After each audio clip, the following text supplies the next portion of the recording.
400 witnesses. That's the number of people the Atiku PDP camp intend to field to the Presidential Election Petition Tribunal to support his case that President Muhammadu Buhari was falsely declared winner of the February 2019 polls.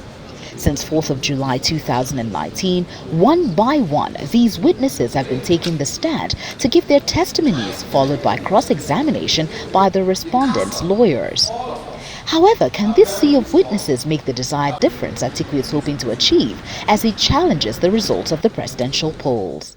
We know that the trial has started proper at the Presidential Election Petition Tribunal, and Atiku Abubakar has presented several witnesses. As of Monday, he presented 6 witnesses, one which caused a lot of media stir, that is Buba Galadima, who is a former ally of President Muhammadu Buhari and now a spokesperson to Atiku Abubakar. They also presented a lot of INEC ad hoc staff who had testified that they were trained to transmit election results electronically.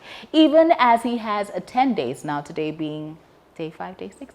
He's got 10 days to present his witnesses and his evidence. We are still following that closely. But let's talk about what all of these mean and what is going on so far. So, even as we know, there are indications he could actually challenge the election results of 11 states, Kano and Kebbi, inclusive. The courts have a limited time in which to process all of this and then come to. So I'm sure that the courts will manage this myriad of witnesses in one way. But the other implication of this is the quality of people coming forward. Buba Galadima was very close. It was in the days part of the CPC. I've heard him in interviews saying that he was one of those that actually motivated Mr. President in those days to stand, and how he stood with him. In fact, he was touted to have been qualified to be a vice presidential candidate with Mr. President. In other words, I know where the bones are buried. What are your thoughts about the ad hoc staff, the INEC ad hoc staff that he brought in as witnesses, who actually testified that they were, first of all, trained to transmit election results electronically? What are your thoughts on that? There are 2 things on this. The first one is the position of the law regarding the use of electronic media in the process, in the electoral process.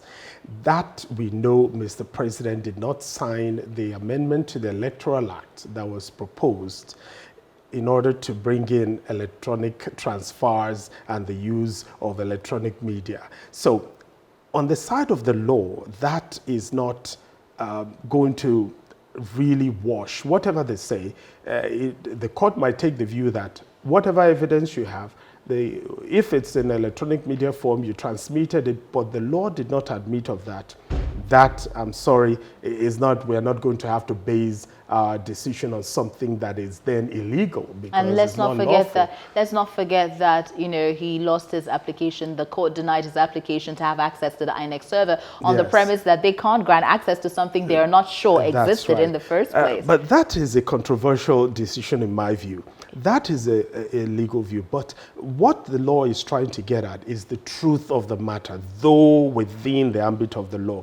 If I was the judge in that case, I'll be very much interested to know what was the number, whether it was transmitted by electronic media. The question then I will ask is that if this number was arrived at lawfully, whether it is transferred by electronic media or not is not the issue. Is where, if that number is credible, why was it not represented in the paper and signed as also the copy? So what I believe Atiku is trying to do is to say, well, if this number is credible, then he wants to use that evidence to say that why was it not also transmitted on paper? Why do we have differences? At the tribunal, the Atiku's legal team have continued to field witnesses who have testified of widespread irregularities during the February polls. They cited the non-use of card readers in most places, non-accreditation of voters, as well as intimidation of voters and opposition parties' agents as some of the anomalies that characterize the presidential polls. However, in recent days, the credibility of these witnesses have been called into question after a witness under cross-examination failed to recall the day of the elections. Nigerians continue to watch the proceedings of the tribunal closely as the judgment passed is anticipated to change the electoral process.